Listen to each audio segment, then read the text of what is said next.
PIDP 3240, Media Enhanced Learning. Assignment 4, Online PowerPoint Pecha Kucha. Prepared for Brian Castle, Vancouver Community College. My name is Lauren Bergen.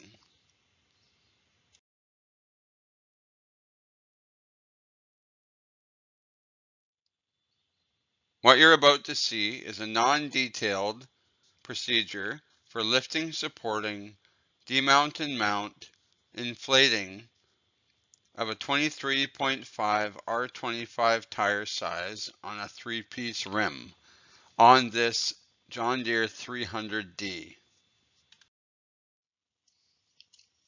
When working with large Earthmover tires, we must have a service truck set up like this one. It must include a flat deck, which we can stack the tires on and move them around, and it must include a truck-mounted crane. That is how we're going to install and remove them from the unit. Lifting and supporting.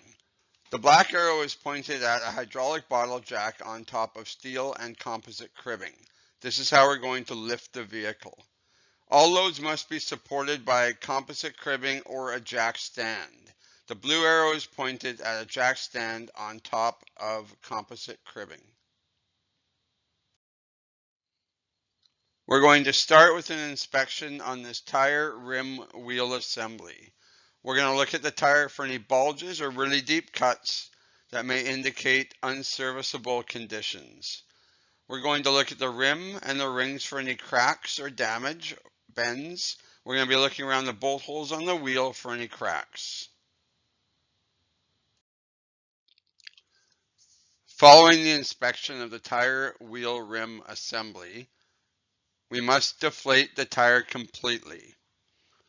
To ensure the tire is deflated completely, we may have to put a piece of wire or a small piece of metal through the end of the valve stem to ensure no blockage. Once you have ensured that the tire is completely deflated, move the boom of the crane over and push on the flange. You will push enough only that you can see that the lock ring and the O-ring are visible.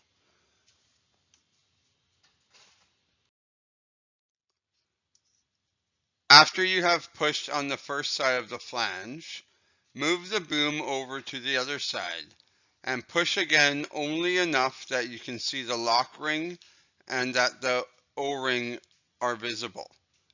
You may need to do this a couple of times.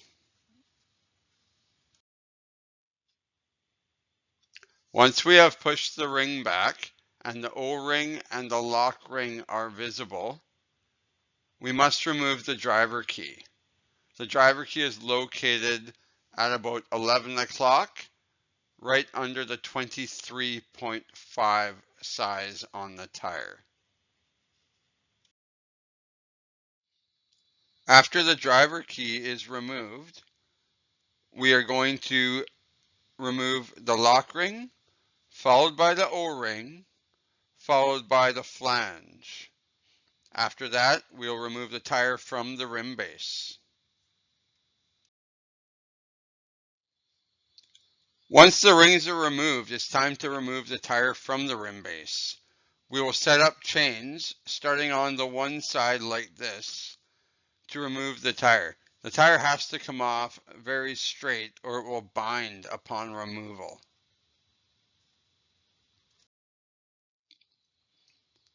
Using a second chain, we will install them in a way that there's a cross at the front. This way, the tire is going to come off straight when we pull it with the crane. Again, if it doesn't come off straight, the tire will bind.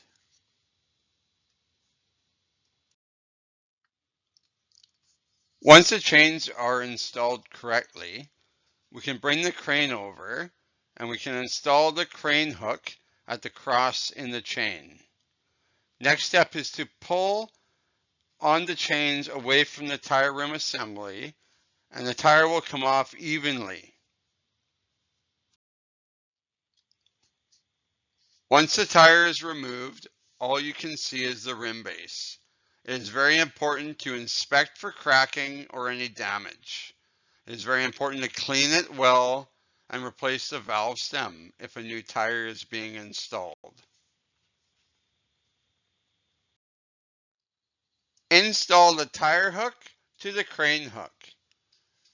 Take the tire off the flat deck, bring it over beside the rim base, lubricate the tire beads. Start gently placing it onto the end of the rim base. Place the tire onto the rim base using the crane and tire hook. Ensure you are being aware not to damage fenders, handrail, mirrors, or any lights. Place the assembly on the rim base as far as you can and remove the hook from the tire. After removing the tire hook from the crane hook, we can position the boom at about the 12 o'clock position near the tread. We're going to push the tire back far enough that we can see the O-ring groove and the lock ring groove, and the boom will hold it in place. After lubricating the ring gutters, we will lubricate the flange and install it onto the rim base. Then we will lubricate the O-ring and install it in the O-ring gutter. We will then lubricate the lock ring and install it in the lock ring gutter. When inflating tires, it is required that they are either in a restraining device or blocked by a barrier. Lower the crane in front of the assembly to act as a barrier. Install the clip-on chuck onto the valve stem with the valve core and the valve cap removed.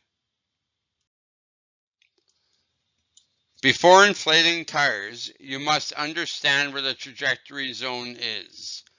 You must have the right tools to stay out of it. It is a 45-degree angle on either sidewall of the tire.